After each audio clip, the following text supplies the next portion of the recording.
આજે આપને હું દેશવાસીઓનું યોગદાન વિશે બે શબ્દ કહીશ.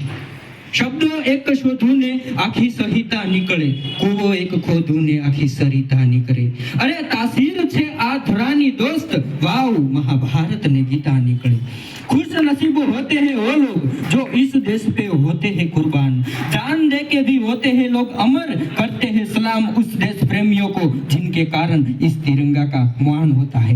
આ ભારત દેશની આઝાદી માટે અસંખ્ય દેશબાંધવોએ પોતાના જીવનના બલિદાન દીધા છે. આજે એમને કેવી રીતે ભૂલાય, જેમાં સરદાર વલ્લભભાઈ પટેલ, સુભાષચંદ્ર બોઝ, ચંદ્રશેખર આઝાદ, લાલ બહાદુર શાસ્ત્રી જેવા દેશ પ્રેમીઓએ પોતાના જીવનના બલિદાન દીધા છે.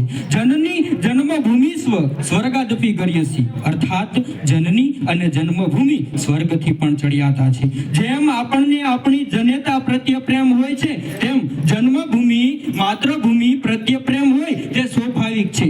જે ધરતીએ આપણને જન્મ આપ્યો, આપણને સાચવ્યા અને આપણી જીવન જરૂરિયાત વસ્તુઓ પૂરી પાડીને, તો આપણા હૃદયમાં પણ પ્રેમ હોય છે. વતનનું જતન કરવું તે આપણી પહેલી ફરજ છે.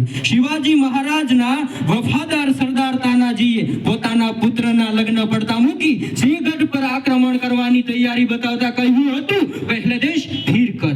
આમ ભારત દેશની આઝાદી માટે યોગ્ય યોગદાન આપ્યું છે. આઝાદીની વાત આવે કે વિદ્યાર્થીઓએ પોતાનો અભ્યાસ છોડીને આઝાદીની લડાઈમાં જોડાણા હતા. ઉદ્યોગપતિઓએ પોતાનું ધન દેશ માટે સમર્પિત કરી દીધું હતું. નેતાઓએ પોતાનું સર્વસ્વ આ દેશ માટે અર્પણ કરી દીધું હતું. આમ યોગ્ય યોગદાન આપવામાં આવ્યું જ છે. Thank you.